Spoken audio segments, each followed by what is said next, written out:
Hello friend, मैं दुर्लभ IBS coaching के ऑनलाइन लेक्चर में आपका स्वागत करता हूं। ठीक है, जैसे कि आज हमारे ऑनलाइन लेक्चर का 15वां दिन है। ठीक है, कल हमने देखा था टाइप्स ऑफ द ट्रायंगल। ठीक है, टाइप्स ऑफ द ट्रायंगल में हमने कौन सा ट्रायंगल देखा था? आइसोसेलेस ट्रायंगल, समद्विबाहु त्रिभुज। आज हम देखेंगे समबाहु त्रिभुज, जिसे कहते हैं इक्विलेटरल ट्रायंगल। इक्विलेटरल ट्रायंगल क्या होता है, इसके ऊपर कौन कौन सी प्रॉपर्टी होती है और इस प्रॉपर्टी पे कैसे कैसे क्वेश्चन बनते हैं। ठीक है, तो आज डिस्कस करते हैं हम इक्विलेटरल ट्रायंगल। सबसे पहले आप सबको बेसिक पता होगा इसका थोड़ा, कि इक्विलेटरल ट्रायंगल क्या होता है। वह ट्रायंगल जिसकी तीनों भुजाएं क्या होती है, आपस में बराबर। समबाहु त्रिभुज वह त्रिभुज होता है जिसकी तीनों भुजाएं आपस में बराबर होती है और तीनों कोण आपस में क्या होते हैं, बराबर होते हैं। ठीक है, जैसे मेरे सामने एक त्रिभुज है ए बी सी, जिसमें ए बी बराबर बी सी बराबर सी ए को मैंने क्या माना, ए इज अ कॉमन टर्म। ठीक है, तो इसकी सभी भुजा की लंबाई मैंने क्या मानी है, स्मॉल ए। और इसके तीनों कोण भी बराबर होते हैं। और आपको पता है कि त्रिभुज के तीनों आंतरिक कोणों का योग कितना होता है, 180। तो 180 को यदि तीन भागों में बांटोगे तो प्रत्येक कोण कितने डिग्री का होगा, 60 डिग्री का। मतलब एंगल ए बराबर एंगल बी बराबर एंगल सी आपका कितने का है, 60 डिग्री का है। आपका कितने का है, 60 डिग्री का। मतलब आप कह सकते हो कि समबाहु त्रिभुज में प्रत्येक कोण 60 डिग्री का होता है। समबाहु त्रिभुज में प्रत्येक कोण कितने डिग्री का होता है, 60 डिग्री का होता है। ठीक है, ये इसका जनरल थोड़ा सा बेसिक है। आगे देखते हैं। यदि हम इसकी पेरीमीटर या परिमाप की बात करें तो परिमाप क्या होता है, सभी भुजाओं की लंबाइयों का योग।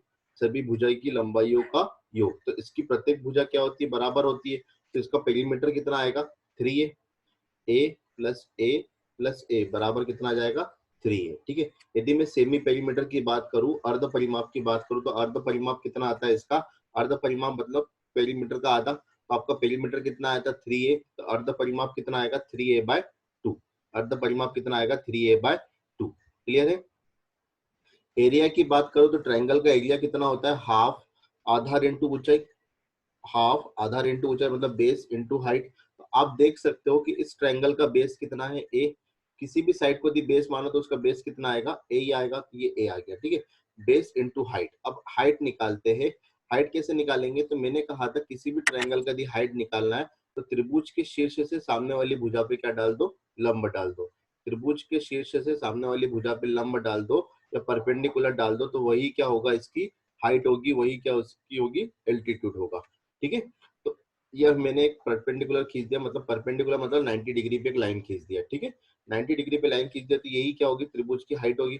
अब इस हाइट को कैसे निकालूंगा, इस हाइट को मैं पाइथागोरस से निकालूंगा। पाइथागोरस से क्यों, क्योंकि मैंने ये परपेंडिकुलर डाला है। परपेंडिकुलर मतलब 90 डिग्री, और 90 डिग्री मतलब त्रिकोणमिति, और त्रिकोणमिति में पाइथागोरस थ्योरम एप्लीकेबल रहती है। तो मैं ट्रायंगल ए, इसको यदि इस पॉइंट को यदि इस परपेंडिकुलर को मैं एडी कंसीडर करूं, तो ए डी और सी में, एडी सी में मैं पाइथागोरस लगा रहा हूँ। एडी सी में मैं क्या लगा रहा हूँ, पाइथागोरस। तो आपको पता है कि 90 के सामने वाली भुजा क्या होती है, कर्ण होती है। 90 के सामने वाली भुजा क्या होती है, कर्ण होती है। थीटा जिसको मानोगे उसके सामने वाली भुजा लंब होती है, और रिमेनिंग वाला जो साइड बचता है उसको आप क्या कहते हो, आधार या बेस कहते हो। ठीक है, अब आप थोड़ा सा और देखिए। आपको पता है कि ये जो इक्विलेटरल ट्रायंगल में जो आप एल्टीट्यूड डालते हो वही मीडियन होता है, वही एंगल बाइसेक्टर होता है, वही परपेंडिकुलर बाइसेक्टर होता है। ये मैंने कॉन्ग्रेंसिव में अच्छी तरीके से बताया था। ठीक है, यदि किसी को डाउट हो तो उस लेक्चर को एक बार फिर से देख लें। ठीक है, तो यही एल्टीट्यूड होगा, यही मीडियन होगा। और आपको पता है मीडियन सामने वाली भुजा को दो बराबर भागों में बांटता है। मीडियन सामने वाली भुजा को दो बराबर भागों में बांटता है। फिर से बता रहा हूँ, समबाहु त्रिभुज में जो एल्टीट्यूड होता है वही मीडियन होता है, वही एंगल बाइसेक्टर होता है, वही परपेंडिकुलर बाइसेक्टर होता है। ठीक है, चाहे वो किसी भी शीर्ष से या किसी भी वर्टेक्स से खींचा जाए, चाहे वो किसी भी शीर्ष से किसी भी वर्टेक्स से खींचा जाए। ठीक है, तो इसका मतलब मैं इसको मीडियन भी कंसीडर कर सकता हूँ। यदि ये मीडियन कंसीडर करोगे तो ये मीडियन सामने वाली भुजा को दो बराबर भागों में बांटेगा। ये पूरी भुजा कितने की है, ए है। तो ये वाला भाग कितना होगा, a/2। ये वाला भाग कितना होगा, a/2। ठीक है, तो मुझे परपेंडिकुलर का सॉरी राइट एंगल ट्रायंगल का आधार कितना मिल गया, a/2। अब मैं इसमें राइट एंगल ट्रायंगल लगाऊंगा तो एच स्क्वायर की वैल्यू, एच की वैल्यू चाहिए आपको, हाइट की वैल्यू। तो एच स्क्वायर बराबर ए स्क्वायर, मतलब कर्ण का स्क्वायर माइनस आधार का स्क्वायर। लंब का स्क्वायर किसके बराबर होगा, कर्ण का स्क्वायर माइनस आधार का स्क्वायर। जब आप इसमें से सॉल्व करके एच की वैल्यू निकालोगे तो एच की वैल्यू कितनी आएगी, √3/2 है। √3/2 है। तो यदि आपसे पूछे कि समबाहु त्रिभुज की ऊंचाई कितनी होती है, तो आप बता सकते हो √3/2 ए। ए क्या है? उस भुजा की लंबाई, समबाहु त्रिभुज की भुजा की लंबाई है, ठीक है। ए कुछ भी हो सकता है, तो इसको हमने कॉमन टर्म में ले लिया ए, ठीक है। ए क्या है? समबाहु त्रिभुज की भुजा की लंबाई, ठीक है। अब इस ए की वैल्यू हम क्या करते हैं? इस एरिया वाले फॉर्मूले में रख देते हैं। इस एरिया वाले फॉर्मूले में रख दिया। हाइट कितना है? √3/2 है, √3/2 है, ठीक है। तो ये ए और ए कितना हो गया? ए स्क्वायर, 2 और 2 कितना हो गया? 4, 2 और 2 कितना हो गया? 4।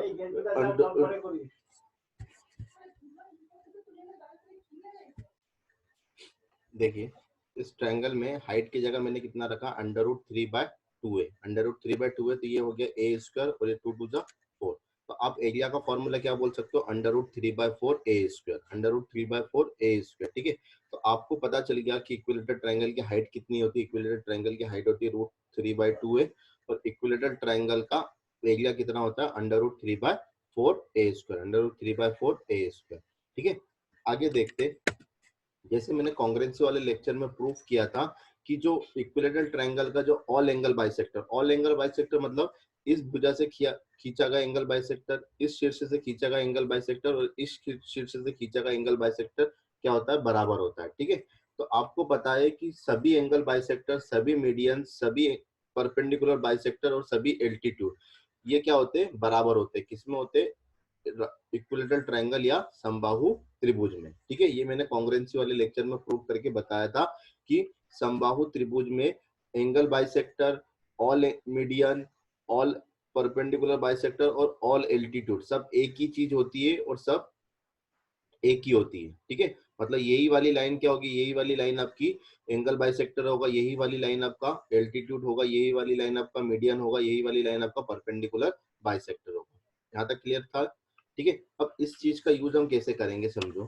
आपको पता है कि इस लाइन को यदि मैं मीडियन कंसीडर करूं, इस लाइन को यदि मैं मीडियन कंसीडर करूं, तो ये जो सेंटर आता है, ये कौन सा सेंटर आता है? केंद्रक आता है, सेंट्रॉइड आता है, ठीक है। और सेंट्रॉइड मीडियन को 2:1 में डिवाइड करता है। सेंट्रॉइड मीडियन को 2:1 में डिवाइड करता है। फिर से बता रहा हूँ, इस लाइन को मैंने क्या कंसीडर करा? ये लाइन सभी है, angle bisector, median, perpendicular bisector, altitude. तो मैंने मतलब इन चारों में से इसको कुछ भी कंसीडर कर सकता हूँ, तो मैंने इसको क्या कंसीडर करा? मीडियन। और आपको पता है कि जो सेंट्रॉइड होता है वो सेंट्रॉइड मीडियन को 2:1 में डिवाइड करता है। सेंट्रॉइड मीडियन को 2:1 में डिवाइड करता है, ठीक है। अब इससे कंक्लूजन निकालते, देखिए आपको पता है कि इस सेंटर से शीर्ष की दूरी, इस सेंटर से वर्टेक्स की दूरी क्या होती है? सरकम सेंटर।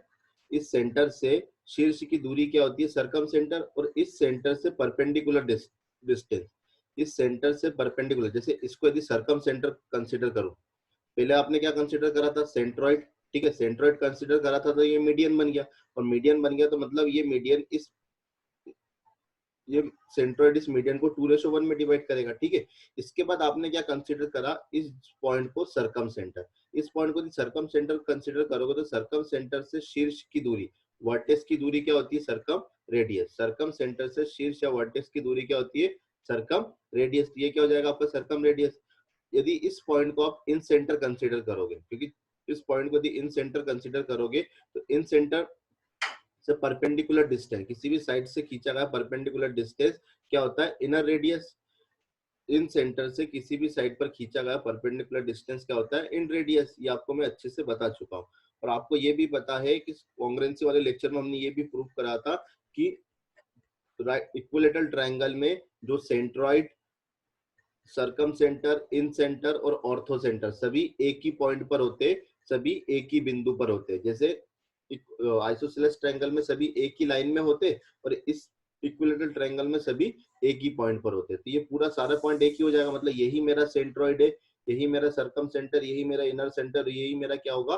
Ortho centre. क्लियर हो गया, ठीक है। तो इससे क्या कंक्लूजन निकलता है? देखिए, जब सरकम सेंटर कंसिडर करा था तो ये आर बना, जब इसको इन सेंटर कंसीडर करा तो ये स्मॉल आर बना, मतलब इनर रेडियस बना।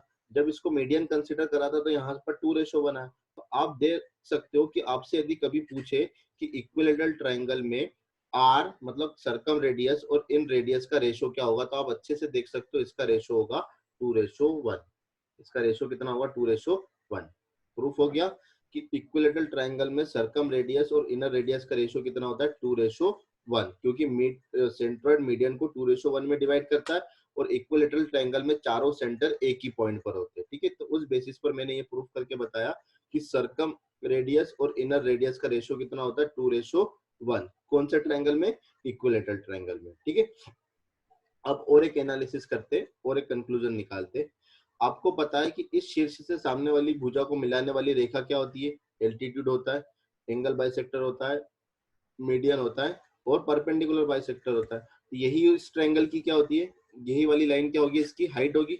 यही वाली इस ट्रायंगल की क्या होगी? हाइट होगी। तो हमारी भाषा में देखो हाइट कितना है, हमारी भाषा में हाइट कितना है? 2 और 1 कितना हो गया? 3। हमारी भाषा में उसकी हाइट कितनी है? 3।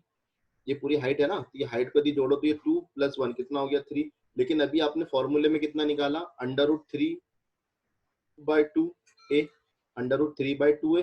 ठीक है, तो यहाँ से यदि एक की वैल्यू निकालोगे तो कितना आएगा? a/2√3, a/2√3। ठीक है, a/2√3। यदि मैं बोलूं कि सरकम रेडियस की वैल्यू निकालो तो सरकम रेडियस की वैल्यू कितनी है? 2। तो 2 की वैल्यू कितनी आएगी? a/√3। ठीक है, एक की वैल्यू आपने कितनी निकाली? एक की वैल्यू आपने निकाली a/2√3। ठीक है, तो यदि आपसे पूछूं मैं सरकम रेडियस की वैल्यू कितनी होगी, तो सरकम रेडियस की वैल्यू कितनी है? 2। तो 2 की वैल्यू कितनी होगी? ये 2 से 2 कट जाएगा तो बचेगा कितना? a/√3। ठीक है, यदि मैं पूछूं इन रेडियस की वैल्यू कितनी होगी, तो इन रेडियस की वैल्यू कितनी है? 1। तो 1 की वैल्यू कितनी होती है? a/2√3। तो अब इस फॉर्मूले से आप इक्विलेटरल ट्रायंगल का डायरेक्ट सरकम रेडियस और इनर रेडियस निकाल सकते हो। ठीक है, इस फॉर्मूले से आप इक्विलेटरल ट्रायंगल का डायरेक्ट सरकम रेडियस और इनर रेडियस निकाल सकते हो। तो सरकम रेडियस कितना है? a/√3 और इनर रेडियस कितना है? a/2√3। ठीक है, डायरेक्ट आप इस फॉर्मूले में वैल्यू पुट करके उसका आंसर दे सकते हो। a क्या है? इक्विलेटरल ट्रायंगल की साइड। ठीक है, क्वेश्चन कैसे आएगा देखिए, जैसे इन अ if the in radius of a triangle equilateral triangle is 3 centimetre, find the height of a triangle. ठीक है, एक समबाहु त्रिभुज का अंतः त्रिज्या, समबाहु त्रिभुज की अंतः त्रिज्या कितनी देके रखी है? 3 देके रखी है। और आपको इस समबाहु त्रिभुज की ऊंचाई निकालना है, आपको इस समबाहु त्रिभुज की ऊंचाई निकालना है। तो आपके दिमाग में क्या आएगा? सबसे पहले उसने ये रेडियस देके रखा है, तो आप इन रेडियस का जो फॉर्मूला था, इन रेडियस के फॉर्मूले से 3 को कंपेयर करोगे, यहाँ से ए की वैल्यू निकालोगे, फिर ए की वैल्यू हाइट वाले फॉर्मूले रखोगे, तो कैलकुलेशन थोड़ा लंबा हो जाता है। इसको हम दूसरे तरीके से कैसे कर सकते हैं? ये सब यदि नहीं करना हो तो देखिए कैसे कर सकते हैं, समझो। आपको पता है यदि मैं इस लाइन को मीडियन कंसीडर करूं तो ये 2:1 में डिवाइड करता है, और ऊपर वाला सरकम रेडियस होता है, नीचे वाला इनर रेडियस होता है। ठीक है, तो आपको देखना इनर रेडियस कितना देके रखा है? 3। लेकिन आपकी भाषा में कितना है? 1। आपकी भाषा में 1 है, लेकिन क्वेश्चन की भाषा में कितना है? 3। इसको यदि मीडियन कंसीडर करोगे तो 2:1 होगा, और 2:1 मतलब ऊपर वाला सरकम रेडियस, नीचे वाला इनर रेडियस। इनर रेडियस की वैल्यू आपकी भाषा में कितनी है? 1। लेकिन क्वेश्चन की भाषा में 3। ठीक है, तो एक की वैल्यू कितनी आ गई? 3। आपको हाइट चाहिए, हाइट मतलब 2 + 1, ये पूरी हाइट है, तो 2 + 1 मतलब 3। तो 3 की वैल्यू कितनी आ जाएगी? 9। 3 की वैल्यू डायरेक्ट कितनी आ जाएगी? 9। 3 3 जा 9। हुआ प्रूफ। ठीक है, तो आप इस फॉर्मूले के बिना भी इसको डायरेक्ट रेशियो से भी इसको सॉल्व कर सकते हो। ठीक है, अगला एक नोट देखते कि यदि ट्रायंगल, यदि बीसी या किसी भी भुजा के पैरेलल एक लाइन खींची जाए, एक लाइन पी क्यू ड्रॉ किया जाए या खींचा जाए, तो त्रिभुज के अंदर बनने वाला त्रिभुज भी इक्विलेटरल ट्रायंगल होगा। मतलब कहने का मतलब यह है, जैसे एक इक्विलेटरल ट्रायंगल है एबीसी, तो एबीसी में से किसी भी भुजा के समानांतर यदि एक लाइन खींची जाए, जैसे मैंने अभी कौन सी भुजा के समानांतर लाइन खींचा? बी और सी के समानांतर एक लाइन खींचा पी क्यू, तो पी क्यू के कारण इस ट्रायंगल के अंदर और एक ट्रायंगल बना ए पी क्यू। तो ये जो ट्रायंगल बना ए पी क्यू, ये भी क्या होगा? एक इक्विलेटरल ट्रायंगल होगा। ठीक है, कैसे होगा समझो। आपको पता है कि तीनों इक्विलेटरल ट्रायंगल में तीनों एंगल का मान कितना होता है? 60 डिग्री। ठीक है, तो ये 60 डिग्री है, ये 60 डिग्री है, ये 60 डिग्री है। ठीक है, अब जब मैं आपको लाइंस पढ़ाऊंगा तब आपको बताऊंगा कि क्रॉसपॉन्डिंग एंगल क्या होते हैं। जब दो पैरेलल लाइन को एक इंटरसेक्शन लाइन प्रतिच्छेद करती है, इंटरसेक्ट करती है, तब क्रॉसपॉन्डिंग एंगल क्या होते हैं? बराबर होते हैं। क्रॉसपॉन्डिंग एंगल मतलब समान दिखने वाले कोण। ठीक है, हिंदी में उसको यदि अच्छा मतलब देखा जाए तो उसको बोलते हैं समान दिखने वाले कोण। तो एंगल बी और एंगल पी एक ही झुकाव में दिख रहे, एंगल बी और एंगल पी एक ही झुकाव में दिख रहे, तो इसकी वैल्यू 60 है तो इसकी वैल्यू भी किसकी होगी, 60 होगी। किसके बेसिस पर बोल रहा हूँ, क्रॉसपॉन्डिंग एंगल, संगत कोण के बेसिस पर बोल रहा हूँ कि संगत कोण हमेशा क्या होते, बराबर होते हैं। सेम इसी तरीके से देखिए, ये वाला सी और ये वाला क्यू, ये दोनों एंगल भी आपस में क्या होंगे, बराबर होंगे, 60 डिग्री के होंगे। तो यदि आप ध्यान से देखो तो ये 60, ये 60, ये 60, ये तो 60 पहले से था ही, और इन दोनों को 60 आपने प्रूफ कर दिया। तो एक ही त्रिभुज के तीनों कोणों का मान 60 डिग्री है, तो वो ट्रायंगल कौन सा ट्रायंगल कहलाता है, इक्विलैटरल ट्रायंगल। वो ट्रायंगल कौन सा ट्रायंगल कहलाता है, इक्विलैटरल ट्रायंगल। तो ये प्रूफ हो गया कि त्रिभुज के, इक्विलैटरल त्रिभुज के किसी भी भुजा के समांतर यदि कोई भी लाइन खींची जाए तो उसके अंदर बनने वाला त्रिभुज भी क्या होगा, इक्विलैटरल ट्रायंगल ही होगा। ठीक है, इस कॉन्सेप्ट पर सवाल कैसे आया था देखिए, से सवाल था in equilateral triangle A B C having a side 30 centimetre. ठीक है, एक इक्विलैटरल ट्रायंगल है एबीसी जिसकी भुजा की लंबाई कितनी है, 30 सेंटीमीटर। एक्स वाई पैरेलल है बीसी के, मतलब बीसी भुजा के समानांतर एक लाइन खींची गई एक्स वाई, एसी भुजा के समानांतर एक लाइन खींची गई एक्स पी, और ए बी भुजा के समानांतर एक लाइन खींचा गया वाई क्यू। अब तीनों भुजा के समानांतर खींचा गया, ठीक है, और आपको एक कंडीशन देके रखा है X Y plus X P plus Y Q बराबर 40 centimetre. X Y plus X P plus Y Q बराबर कितना है, 40 centimetre. And find the P Q, find the, किसकी लंबाई निकालना है, पी क्यू की लंबाई। देखिए इस क्वेश्चन को कैसे करेंगे, जैसे क्वेश्चन के अकॉर्डिंग एक डायग्राम ड्रॉ करा। डायग्राम में क्या बोला, एबीसी एक इक्विलैटरल ट्रायंगल है, तो सबसे पहले एक इक्विलैटरल ट्रायंगल ड्रॉ करा। ठीक है, इक्विलैटरल ट्रायंगल की हर एक साइड कितनी देके रखी है, 30, तो ये 30 होगा, ये 30 होगा, ये भी 30 होगा। ठीक है, उसके बाद क्या करा मैंने, बीसी के पैरेलल एक लाइन खींची एक्स वाई। ये मेरी साइड कौन सी है, बीसी। तो बीसी के पैरेलल एक साइड लाइन खींची मैंने, कितना, एक्स वाई। तो जैसे मैंने पैरेलल लाइन खींचा तो यहाँ पर एक ट्रायंगल बना, ये ट्रायंगल भी क्या होगा, इक्विलैटरल ट्रायंगल होगा। तो इक्विलैटरल ट्रायंगल मतलब इसकी सभी भुजाएं आपस में क्या होगी, बराबर होगी। तो मैंने इसकी प्रत्येक भुजा कितनी मानी, एक मानी। इसका ईच साइड कितना माना मैंने, ए माना। तो ये वाला भी ए है, ये वाला भी ए होगा, ये भी ए होगा, ये भी होगा, ए होगा। यहाँ तक क्लियर हो गया, कुछ भी नहीं करा। बीसी के पैरेलल एक लाइन खींची एक्स वाई, एक्स वाई खींचने पर जो ट्रायंगल बना वो भी क्या बना, इक्विलैटरल ट्रायंगल बना। और ये जो नया इक्विलैटरल ट्रायंगल बना उसकी हर एक साइड मैंने कितनी मानी, ए ए मानी। ठीक है, इसके बाद उसने बोला एसी के पैरेलल एक लाइन खींचो एक्स पी, ये एक्स है और ये एसी है, तो एक्स से एक लाइन खींची मैंने एक्स पी, किसके पैरेलल, एसी के पैरेलल। तो ये वाला जो ट्रायंगल बना X B P, X B P, तो ये भी एक इक्विलैटरल ट्रायंगल बनेगा, और इक्विलैटरल ट्रायंगल की हर एक साइड इक्वल होती है। तो इसको मैंने हर एक साइड को क्या कंसीडर करा, ये वाले ट्रायंगल के हर एक साइड को मैंने बी कंसीडर करा। ठीक है, सेम इसी तरीके से ए बी के पैरेलल एक लाइन खींची वाई क्यू, ये ए बी है, ये ए बी है, ए बी के पैरेलल एक लाइन खींची, तो ये वाई तो पहले से था, तो वाई के पैरेलल, वाई से एक लाइन खींची वाई क्यू, जो कि किसके पैरेलल है, ए बी के पैरेलल है। ठीक है, तो आपको पता है ये इसके पैरेलल खींचा, तो ये वाला जो ट्रायंगल बना, नया ट्रायंगल कौन सा बना, सी वाई क्यू, सी वाई क्यू। तो ये सी वाई क्यू भी क्या होगा, इक्विलैटरल ट्रायंगल होगा, और इक्विलैटरल ट्रायंगल की हर एक साइड बराबर होती है, तो इसकी मैंने हर एक साइड क्या कंसिडर करा, सी कंसिडर करा। ठीक है, इसकी मैंने हर एक साइड क्या कंसिडर करा, सी कंसिडर करा। अभी तक मैंने क्या करा, जो क्वेश्चन में देके रखा था उसको मैंने डायग्राम में कन्वर्ट करा। अब कैलकुलेशन की बारी आती, तो कैलकुलेशन कैसे करेंगे समझो। आप देख रहे हो यदि मैं इसका पेरीमीटर निकालूं तो इसका पेरीमीटर कितना आएगा, 30, 30, 60 और 30, 90। ठीक है, क्योंकि 30 इसकी साइड देके रखी थी। बाय क्वेश्चन इसका पेरीमीटर कितना आएगा, 90। लेकिन हमारे कैलकुलेशन के हिसाब से इसका पेरीमीटर कितना आना चाहिए, देखना, ये ए और ये ए दो बार आ रहा है, ये बी और ये बी दो बार आ रहा है, ये सी और ये सी दो बार आ रहा है, मतलब सब चीज दो दो बार आ रही है। और ये पी क्यू इसमें है, बीसी वाली भुजा में पी क्यू है। तो यदि मैं इन सबको जोड़ दूं तो ये त्रिभुज के पेरीमीटर के बराबर होगा। तो मैंने सबको जोड़ दिया, जैसे 2a, 2b और 2c, इन सब में 2 कॉमन होगा, तो मैंने पहले से 2 कॉमन निकाल लिया, a प्लस बी प्लस सी। तो ये जो इतना सा है पी क्यू, उसको मैंने अलग जोड़ा। ठीक है, अब देखना, a plus B, A B C, A मतलब कौन सी साइड है, एक्स वाई, बी मतलब कौन सी साइड है, एक्स पी, तो सी मतलब कौन सी साइड है, वाई क्यू। और आपको दे के रखा है X Y plus X P plus Y Q बराबर कितना है, 40 सेंटीमीटर। तो आप इस a plus B plus C की जगह कितना रख सकते हो, 40 सेंटीमीटर। यहाँ पर 40 रख दोगे तो 40 टू जा 80, 40 टू जा 80, तो P Q plus P Q ये चल रहा है। ठीक है, बराबर कितना है, 90। 90 क्या है इसका ओरिजिनल पेरीमीटर। यदि 80 को बराबर किधर लेके जाओगे तो 90 माइनस 80 कितना होगा, 10 सेंटीमीटर। 90 माइनस 80 कितना होगा?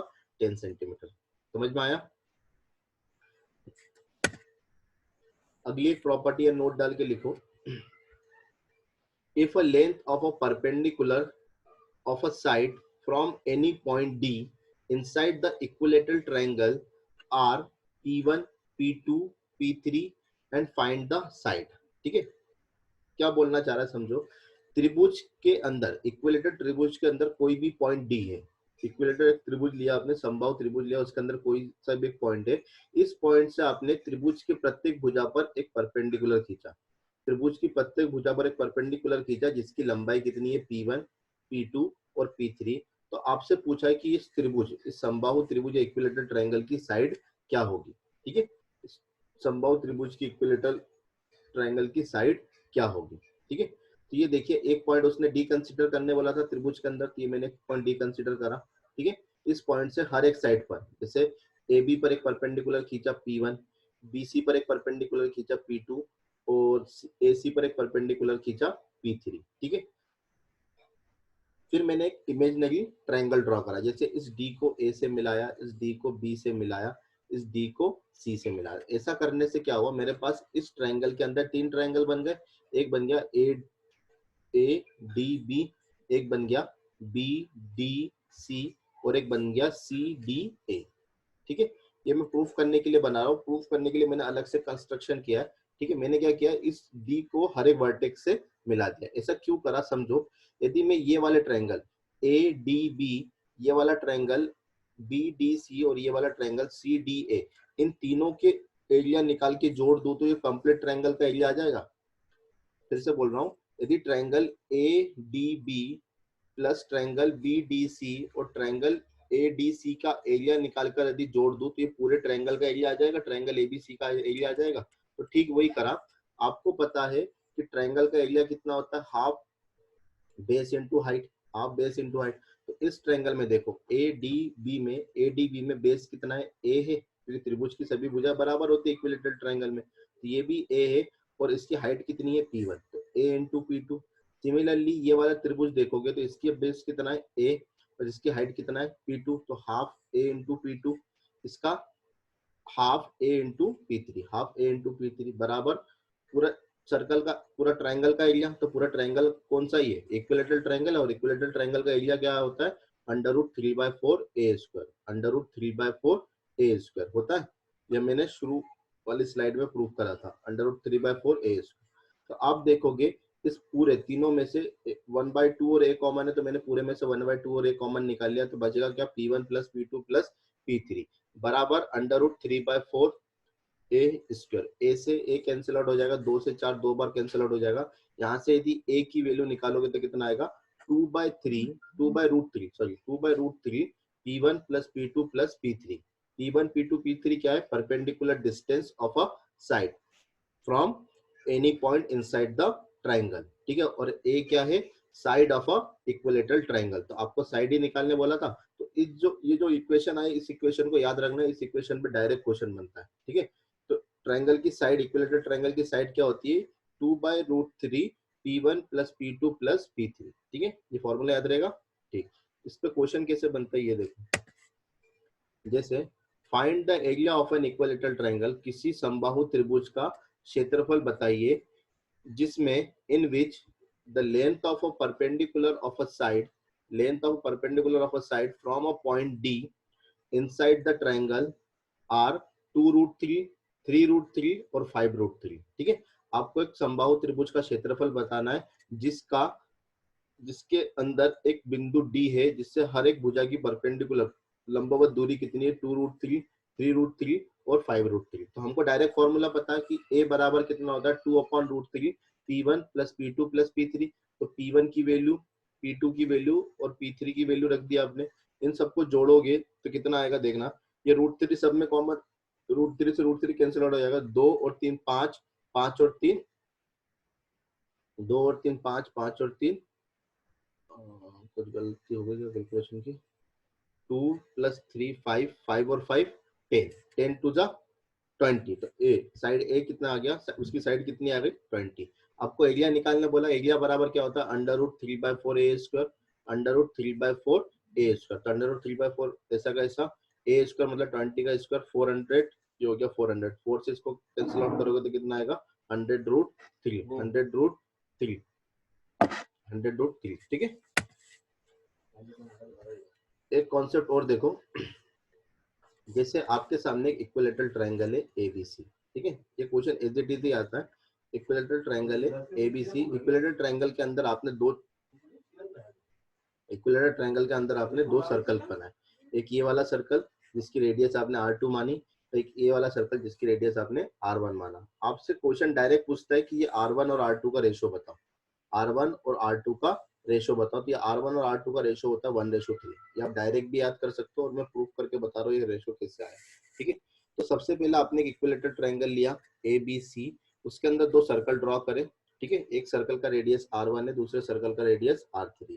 ठीक है, तो आपको पता है कि यदि ए भुजा से मैं एक परपेंडिकुलर डालूं तो यही मीडियन होगा, यही एंगल बाइसेक्टर होगा और यही परपेंडिकुलर बाइसेक्टर होगा। ठीक है, यदि इस लाइन को मैं मीडियन कंसीडर करूं, थोड़ी देर के लिए वाला ट्रायंगल भूल जाओ, यदि मैं इस पॉइंट को मीडियन कंसीडर करूं तो ये क्या बन जाएगा सेंटर, और सेंट्रॉइड मीडियन को 2:1 में डिवाइड करता है, सेंट्रॉइड मीडियन को 2:1 में डिवाइड करता है। तो 2:1 को मैंने क्वांटिटी बना दिया, किसके क्वांटिटी में कन्वर्ट कर दिया 3 के मल्टीपल में। ठीक है, किसके क्वांटिटी में बना दिया उसको 3 के, क्योंकि 2 और 1 को जोड़ो तो क्या आता है 3, तो मतलब उस रेशो को मैंने 3 के मल्टीपल में बना दिया। तो 2:1 में मैंने दोनों तरफ 3 का गुणा कर दिया, तो ये हो गया 2 तिया 6 और 1 तिया 1। ठीक है, तो ये रेशो कितना जाएगा 2, आपने देखा था इसको 2:1 में डिवाइड करता तो यहाँ पर 2 आना चाहिए, यहाँ पर 1 आना चाहिए, लेकिन मैंने उस रेशो को क्या बना दिया क्वांटिटी बना दिया। किससे बनाया, दोनों तरफ 3 का गुणा करके। तो यहाँ 2 में 3 का गुणा करोगे तो कितना आएगा 6, यहाँ 2 में 1 में 3 का गुणा करोगे तो कितना आएगा 3। ठीक है, तो आप बोल सकते हो कि ये वाले सर्कल का रेडियस कितना है, ये जो बड़ा वाला सर्कल है इसका रेडियस कितना है 3, क्योंकि सेंटर से सरकमफेरेंस को मिलाने वाली रेखा ही क्या होती है रेडियस होती है। सेंटर से सरकमफेरेंस मतलब परिधि को मिलाने वाली रेखा क्या होती है रेडियस होती है, त्रिज्या होती है। इसका रेडियस कितना आ जाएगा 3। यहाँ तक क्लियर हो गया। चलिए, उसके बाद देखिए ये यदि 3 है तो ये वाला आपने 6 निकाला। ठीक है, मैंने क्या करा, ये वाली भी त्रिज्या ही होगी इस त्रिभुज की, सॉरी इस वृत्त की, ये भी, ये सेंटर से इसकी वृत्त के परिधि को मिल रहा है मतलब ये भी त्रिज्या है, तो इसकी वैल्यू भी कितनी होगी 3 होगी। ठीक है, ये पूरा 6 है, ये पूरा कितना है 6 है, इस 6 में से ये 3 गया तो ये कितना बचेगा, ये भी 3 बचेगा। ये 6 में से पूरा 3 गया तो कितना बचेगा, ये भी 3 बचेगा। ठीक है, अब मैंने क्या करा, इस BC के पैरेलल एक लाइन खींचा, इस BC के पैरेलल एक लाइन खींचा। तो आपको पता है कि इक्विलैटरल ट्रायंगल में यदि किसी भी साइड के पैरेलल एक लाइन खींचो तो उसके अंदर जो ट्रायंगल बनता है वो भी एक इक्विलैटरल ट्रायंगल बनता है। मतलब ये वाला एक नया इक्विलैटरल ट्रायंगल बन गया, ये वाला एक नया इक्विलैटरल ट्रायंगल बन गया जिसकी हाइट कितनी है 3 है, जिसकी हाइट कितनी है 3 है। ये 3 कैसे आया समझ में आया, 6 में से 3 गया तो ये 3 आया। ठीक है, फिर मैंने क्या करा पैरेलल लाइन खींचा जिससे एक इक्विलैटरल ट्रायंगल बना। अब ये नए इक्विलैटरल ट्रायंगल के अंदर ये वाला सर्कल आ गया। ठीक है, यदि मैं फिर से इसको मीडियन मानूं और इसको सेंट्रॉइड मानूं तो सेंट्रॉइड मीडियन को 2:1 में डिवाइड करता है, ये हो जाएगा 2, ये हो जाएगा 1, 2 और 1 को जोड़ो तो कितना आ गया 3, 2 और 1 को जोड़ो तो कितना आ गया 3। तो आप देख सकते हो कि जो छोटे वाले सर्कल है उसका रेडियस कितना आ रहा है 1, क्योंकि सेंटर से सरकमफेरेंस मतलब परिधि को मिलाने वाली लाइन ही क्या होती है रेडियस होती है, त्रिज्या होती है। तो ये सेंटर था उसके लिए और ये इसका सरकमफेरेंस, इस लाइन को मिला इस लाइन की लंबाई कितनी है 1, तो इस सर्कल का रेडियस कितना है 1, इस सर्कल का रेडियस कितना आया 1। तो यदि आपसे पूछे इन सर्कल के रेडियस का रेशो कितना होगा तो डायरेक्ट आप बोल सकते हो 1:3। यदि R1 और R2 नाम दे दो तो इसका रेशो डायरेक्ट कितना आएगा 1:3। ठीक है, क्वेश्चन कैसा आएगा देखिए।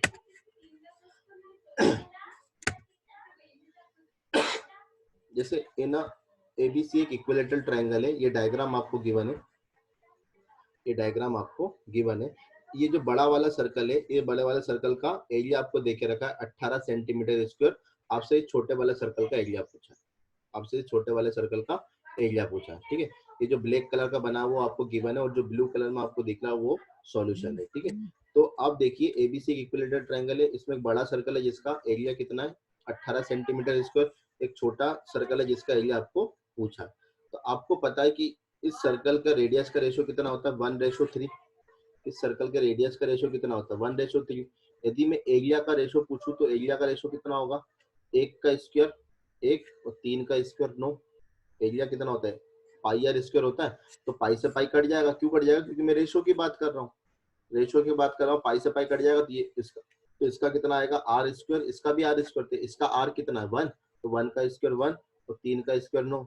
मतलब ये छोटे सर्कल के एरिया कितना है 1 और बड़े सर्कल का एरिया आपने कितना निकाला 9।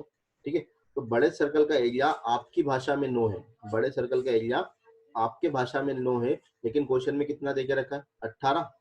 बड़े सर्कल का एरिया आपकी भाषा में 9 निकाला, लेकिन क्वेश्चन में कितना देके रखा उसने 18। तो 9 की वैल्यू 18 है, तो 1 की वैल्यू कितनी होगी 2, 1 की वैल्यू कितनी होगी 2। आपको छोटे सर्कल का एरिया चाहिए, तो छोटे सर्कल का एरिया कितना है 1, तो 1 की वैल्यू कितनी है 2, तो इसका आंसर कितना जाएगा 2 सेंटीमीटर स्क्वायर। ठीक है, तो आप देख सकते हो कि आपको एक छोटा सा रेशो यदि याद हो तो छोटे से रेशो से आप ये बड़ा सा सवाल आप कितनी जल्दी इसको कर सकते हो। ठीक है, बाय रेशो से हम इस सवाल को कितनी जल्दी कर सकते हैं। ठीक है, एक क्वेश्चन इस प्री में हमेशा आता है इस कॉन्सेप्ट पर, इसको समझो, ये वाला क्वेश्चन भी अच्छा है, ये प्री में हर साल आता है, फेवरेट क्वेश्चन है। देखिए जैसे ए बी सी एक ट्रायंगल है, कौन सा ट्रायंगल है, इक्विलेटरल ट्रायंगल है। इस इक्विलेटरल ट्रायंगल के अंदर तीन रेडियस, तीन सर्कल देके रखा है, तीन सर्कल देके रखा है, और तीनों सर्कल का रेडियस कितना देके रखा है 1 सेंटीमीटर। तीनों सर्कल का रेडियस कितना देके रखा है 1 सेंटीमीटर।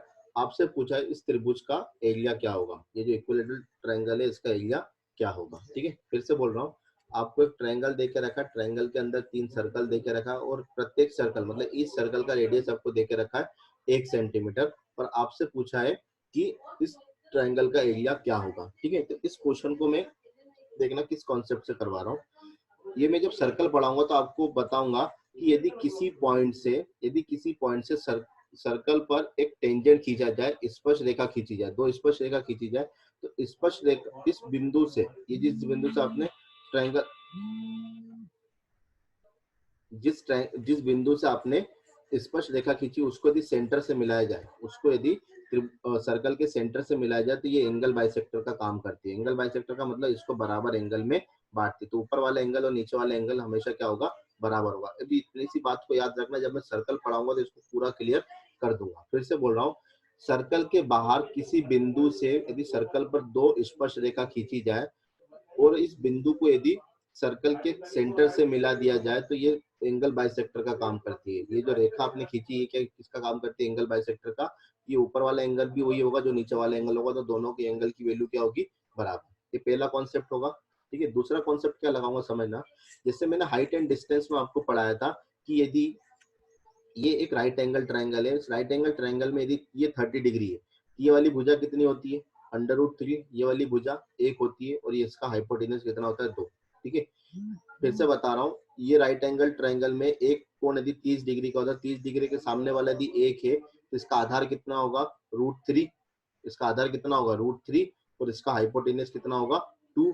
ये मैं अच्छे से हाइट एंड डिस्टेंस में आपको बता चुका हूँ, तो इस कॉन्सेप्ट का भी हम यूज करेंगे। ठीक है, बस दो कॉन्सेप्ट है, इसका यूज करके क्वेश्चन बहुत जल्दी हो जाएगा। देखिए सबसे पहले आपको क्या निकालना है वो देखो, find the area of a triangle. तो इक्विलेटरल ट्रायंगल का एरिया कितना होता है √3/4 ए स्क्वायर, मतलब किसी भी तरीके से आपको इस ए स्क्वायर की वैल्यू चाहिए, मतलब या ए की वैल्यू चाहिए, स्क्वायर तो आप कर लोगे, ए की वैल्यू चाहिए। ठीक है, तो इस ए की वैल्यू को कैसे निकालेंगे, देखिए इस सेंटर से यदि इसके सरकमफेरेंस को मिलाओ, ये वाला सर्कल कंसीडर करा है, इस सेंटर से इसके सरकमफेरेंस को मिलाओ, तो ये क्या होगा इस सर्कल का रेडियस, ये भी सर्कल का रेडियस, सब सर्कल का रेडियस कितना है 1 1, ये भी 1 होगा, ये भी 1 होगा, मतलब यहाँ से यहाँ तक की डिस्टेंस कितनी है 2, यहाँ से यहाँ तक की डिस्टेंस कितनी आ गई 2, 1 और 1 2 हो गया। ठीक है, ये भी सेंटर है, सेंटर से सरकमफेरेंस को मिलाने वाला रेडियस, सेंटर से सरकमफेरेंस को मिलाने वाला रेडियस, ये भी 1 हो गया, ये भी 1 हो गया। ठीक है, मैंने क्या करा, इस सेंटर से ये वाले पॉइंट बी को मिला दिया, एक ट्रायंगल के सेंटर से वाले पॉइंट बी को मिला दिया। तो आपको पता है कि इक्विलेटरल ट्रायंगल का एक एंगल कितने का होता है 60 डिग्री का होता है। पर अभी जस्ट मैंने बताया कि यदि ये वाला सर्कल देखो, तो ये वाला सर्कल के लिए बी एक बाहर वाला पॉइंट है, और बी से आपने दो टेंजेंट खींचा इस सर्कल पर, तो ये वाली लाइन क्या होगी एंगल बाइसेक्टर, ये वाली लाइन क्या होगी एंगल बाइसेक्टर। तो जैसे ही एंगल बाइसेक्टर होगा, ये पूरा एंगल कितने का होता है 60 डिग्री। इक्विलेटरल ट्रायंगल में प्रत्येक कोण कितने का होता है 60 डिग्री, तो ये नीचे वाला 30 का हो जाएगा, ऊपर वाला भी 30 का हो जाएगा, मतलब 60 को दो बराबर भागों में यदि बांटना है, 60 को दो बराबर भागों में बांटना, तो ये भी 30 ये भी 30। ठीक है, जैसे ये 30 आ गया, तो 30 के सामने वाली भुजा 1 है, तो ये वाली भुजा कितनी होगी √3, ये वाली भुजा कितनी होगी √3, तो ये वाली कितनी होगी 2, तो 2 से तो आपको कुछ काम नहीं है, आपको बस इससे काम है। ये वाली भुजा हो गई √3। सेम कॉन्सेप्ट आप यदि यहाँ अप्लाई करोगे तो यहाँ से यहाँ तक की दूरी कितनी आएगी, ये भी √3 आएगी, ये भी कितनी आएगी √3। ये आ गई पूरी लंबाई, बीसी की पूरी लंबाई आ गई। जो बीसी की लंबाई रहेगी वही एसी की लंबाई रहेगी, वही एबी की लंबाई रहेगी, क्योंकि ये कौन सा ट्रायंगल है, इक्विलेटरल ट्रायंगल है। तो यहाँ से यदि मैं इस पूरे साइड की लंबाई पूछूं आपसे तो कितना आएगा 2 + 2√3। 2 कॉमन निकालोगे तो 2 ब्रैकेट में 1 + √3, तो ए की वैल्यू कितनी आ गई 2, 1 + √3। तो ये ए की वैल्यू इसमें रखोगे तो ए का स्क्वायर चाहिए, तो इसका स्क्वायर करोगे तो 2 2 4, और जब इसका स्क्वायर करोगे 1 + √3 का स्क्वायर करोगे तो कितना आएगा 4 + 2√3, 4 + 2√3। ये 4 से 4 कैंसिल आउट हो जाएगा। √3 का अंदर मल्टीप्लाई करोगे तो ये 4√3, और √3 में √3 का गुणा करोगे तो 3 आ जाएगा, तो 3 2 6, 3 2 6। ये सिंपल कैलकुलेशन ही आपसे भी हो जाएगा।